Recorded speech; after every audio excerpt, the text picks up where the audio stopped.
بسم اللہ الرحمن الرحیم۔ ناظرین گرامی، روزہ وہ واحد عبادت ہے جس کے لیے اللہ رب العزت نے فرمایا کہ یہ میرے لیے ہے اور اس کا اجر میں دوں گا۔ پوری دنیا میں اس وقت اربوں مسلمان روزے رکھتے ہیں اور اللہ کی عبادت کر رہے ہیں۔ بہت سارے مخلدین اور غیر مذہب کے ماننے والوں کو اس عبادت کی حکمت سمجھ نہیں آتی، اور وہ اس حد تک بھوکا پیاسا رہنے کو، جس میں بعض اوقات روزے کا دورانیہ 15 سے 16 گھنٹے سے بھی تجاوز کر جاتا ہے، غیر انسانی عمل سمجھتے ہیں۔ ان کا کہنا ہے کہ یہ کیسا مذہب ہے جس میں وہ اپنے ماننے والوں کو اتنی دیر بھوکا رکھتا ہے۔ اس حوالے سے بہت سارے سائنسدان اور ماہرین غذائیت نے کافی تحقیق کی تاکہ وہ یہ جان سکے اور سمجھ سکے کہ روزہ رکھنے سے انسانی جسم پر کیا اثرات مرتب ہوتے ہیں۔ اس تحقیق کا مقصد یہ تھا کہ کسی طرح سے روزے کا کوئی سائیڈ ایفیکٹ نکالا جا سکے جس سے مسلمانوں کو یہ باور کروایا جا سکے کہ یہ ایک ایسی عبادت ہے جس سے جسم کو نقصان ہوتا ہے، اور روزہ رکھنے سے انسان کی جسمانی صلاحیت کم ہوتی ہے۔ البتہ جب سائنسدانوں نے اس کے بارے میں تحقیقات کی اور اپنی تحقیقات کو مرتب کیا تو ان کی حیرت کی انتہا نہ رہی۔ وہ غیر مسلم سائنسدان جو ان روزوں کو نقصان دہ ثابت کرنا چاہتے تھے، وہ اپنی ہی تحقیق کے ہاتھوں پریشان ہو گئے، یہاں تک کہ بہت سارے سائنسدانوں نے دنیا بھر میں کہنا شروع کر دیا کہ روزے رکھنا چاہیے کیونکہ یہ بہت ہی فائدہ مند عبادت ہے۔ ماہرین نے اپنی تحقیقات میں ایسا کیا پایا جس کی وجہ سے وہ یہ کہنے پر مجبور ہو گئے؟ آج کی ہماری ویڈیو کا موضوع یہی ہے۔ پیارے دوستو، ویڈیو کو آخر تک ضرور دیکھیں، ایسی کرامات جس سے آپ کا ایمان بھی تازہ ہو جائے۔ روزے کے فوائد اور نقصانات پر آج سے نہیں بلکہ بہت عرصے سے لکھا جا رہا ہے اور اس بارے میں تحقیقات کی جا رہی ہے۔ ہمیں اسلامی تاریخ میں ایسے واقعات بھی ملتے ہیں جب مسلمانوں کے پاس کھانے پینے کے لیے کچھ نہیں تھا، اور تب بھی کئی لوگوں نے ایک ایک کھجور کو تھوڑا تھوڑا کھا کر روزہ رکھا۔ پھر انہوں نے اسی پہ بس نہیں کیا بلکہ اس قدر کم خوراک کے ساتھ روزے رکھتے ہوئے انہوں نے دن بھر جنگیں بھی لڑیں اور اللہ کی راہ میں جانیں بھی قربان کی۔ ماہرین یہ سمجھنے سے قاصر رہے کہ آخر روزہ رکھنے سے جسم پر ایسا کون سا اثر ہوتا ہے جس کی وجہ سے انسان کی قوت ارادی اس حد تک بلند ہو جاتی ہے۔ یہی وجہ ہے کہ امریکہ اور جاپان سمیت دنیا کی بہت ساری یونیورسٹیز میں ایسے بہت سارے لوگوں کے اوپر تجربات کیے گئے اور انہیں اسلامی طریقے کے مطابق روزے رکھوائے گئے تاکہ یہ دیکھا جا سکے کہ روزہ رکھنے سے انسانی جسم پر کون سے اثرات مرتب ہوتے ہیں۔ ماہرین کو ان تمام تجربات سے علم ہوا کہ روزہ رکھنا جسم کے لیے اس حد تک فائدہ مند ہے کہ اس چیز کو قانون کا حصہ بنانا چاہیے کہ ہر شخص سال میں کم از کم 1 ماہ کے روزے ضرور رکھے۔ اس تحقیق سے سائنسدانوں کو علم ہوا کہ روزہ رکھنے سے شروع میں جسم میں ایک بڑا ہی عجیب و غریب عمل ہوتا ہے۔ اس عمل میں جسم تھکاوٹ کا شکار ہوتا ہے اور جسمانی صلاحیتیں کسی حد تک کم ہو جاتی ہے۔ اس کی وجہ یہ ہے کہ ایک انسان جو سارا سال کھاتا پیتا رہا ہو، وہ اچانک سے یوں روزے رکھنا شروع کر دے تو اس کے ساتھ تو ایسا ہوگا ہی، لیکن اس کا اگلا نتیجہ بڑا حیران کن تھا۔ ماہرین نے پایا کہ روزہ رکھنے سے جسم میں موجود فاسد مادے آہستہ آہستہ نکلنا شروع ہو جاتے ہیں، کیونکہ ہمارا جسم خوراک کی تلاش میں جسم میں ذخیرہ کردہ ان فاسد مادوں کو اور چکنائی کی مقدار جو ہماری ضرورت سے زیادہ ہوتی ہے، اسے استعمال کرنا شروع کر دیتا ہے۔ ماہرین نے بتایا کہ جب کوئی انسان 15 دن تک مسلسل روزے رکھے تو اس کے جسم سے پہلے تو تمام کے تمام فاسد مادے نکل جاتے ہیں اور اس کے جسم میں تمام تر زہریلے کیمیکلز بھی ختم ہو جاتے ہیں۔ اس کے ساتھ ساتھ جسم میں موجود چکنائی جیسے موٹا کرتی ہے اور اس کے مسلز کو کمزور کرتی ہے، وہ بھی جسم استعمال کر لیتا ہے۔ اس کے بعد بھی اگر روزے رکھنا جاری رکھا جائے تو ہمارے مسلز اپنے آپ کو ری ارینج کرنے لگتے ہیں اور ہمارے مسلز اور اعصاب میں موجود زہریلے مادے بھی خارج ہونا شروع ہو جاتے ہیں، یہاں تک کہ ہمارے جسم میں کوئی ایسا نقصان دہ سیلز یا بیکٹیریا موجود ہو جو ہمارے جسم کو کسی بھی طرح سے نقصان پہنچا سکتا ہو، تو وہ بھی روزہ رکھنے سے ختم ہو جاتا ہے۔ یہی وجہ کہ ہمارے جسم کا میٹابولزم خوراک کی تلاش میں بے حد تیز ہو جاتا ہے، اور روزہ رکھنے سے میٹابولزم کو پورے جسم کو اچھی طرح سے تلاشی لینے کی مہلت مل جاتی ہے۔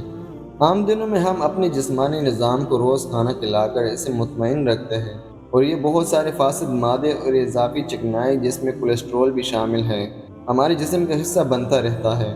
البتہ روزے رکھنے سے یہ تمام کے تمام فاسد مادے ہمارے جسم کے اس نظام کا شکار ہو جاتا ہے جسے خوراک کی ضرورت ہوتی ہے۔ اس بارے میں یہ جاننا بے حد ضروری ہے کہ یہ تمام اثر تب ہوتا ہے جب انسان کھانے پینے کے معاملے میں پھر بھی احتیاط کرے اور روزے رکھتے ہوئے چکنائی اور اس طرح کی دیگر چیزوں سے پرہیز کرے۔ محض اتنا ہی کھانا کھایا جائے جو زندہ رہنے کے لیے ضروری ہو۔ اس معمول پر عمل کرنے سے سائنسدانوں کو علم ہوا کہ وہ تمام رضاکار جنہوں نے اس سرگرمی میں شرکت کی اور رضاکارانہ طور پر اسلامی طریقے سے روزے رکھے، ان کا جسمانی نظام 1 ماہ کے بعد نہایت بہترین حالت میں تھا، جس میں موجود تقریباً تمام کے تمام فاسد اور زہریلے مادے ختم ہو چکے تھے۔ چکنائی اور گھی کھانے سے ہمارے جسم میں جو فری ریڈیکلز آتے ہیں اور کینسر کا سبب بنتے ہیں وہ بھی ختم ہو چکے تھے۔ ماہرین یہ جان کر حیران رہ گئے کہ وہ تمام کے تمام فری ریڈیکلز اور کارسینوجینز جو ہمارے جسم میں کینسر پیدا کرتے ہیں وہ کیسے ختم ہو سکتے ہیں۔ یہی وہ پوائنٹ تھا جس نے سائنسدانوں کو چکرا کر رکھ دیا۔ ماہرین نے اس پوائنٹ پر مزید تحقیق کی تو انہیں علم ہوا کہ دراصل یہ بھی روزے کا ہی ایک کارنامہ ہے۔ اصل میں کینسر ہمارے جسم کے نارمل سیلز ہوتے ہیں جو بے قابو طریقے سے بڑھنا شروع ہو جاتے ہیں۔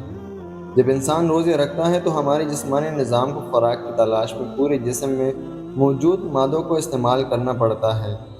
تب یہ سیلز جو بے قابو طریقے سے بڑھ رہے ہوتے ہیں یہ ہمارے جسمانی نظام کو اپنا دشمن لگتے ہیں، کیونکہ یہ ہمارے جسم کی توانائی اور انرجی ایسی جگہ پر استعمال کر رہے ہوتے ہیں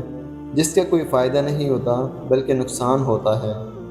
دوسری جانب یہ سیل کوئی کام بھی نہیں کرتے، بس جسم میں آنے والی انرجی اور خوراک کو استعمال کرتے ہوئے اپنے تعداد بڑھاتے رہتے ہیں۔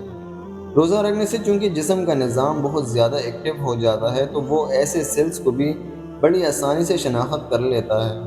اور ہمارے جسمانی نظام کینسرز کے ایسے سیلز جو محض تقسیم تر تقسیم ہو رہے ہوتے ہیں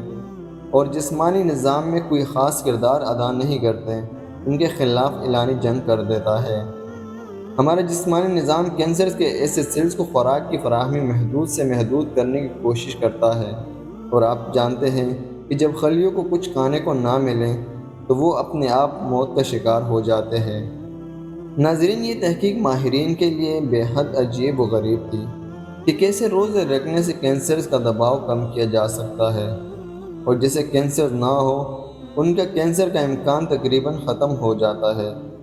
یہی وجہ ہے کہ ان ماہرین نے اپنی تحقیق میں اس بات کا خصوصاً ذکر کیا کہ اگر ہو سکے تو ہر انسان کو سال میں کم سے کم 30 روزے ضرور رکھنے چاہیے۔ انہوں نے مزید کہا، اگر انسان میں ہمت ہو تو وہ ہر مہینے 1 دن چھوڑ کر 1 دن روزہ ضرور رکھے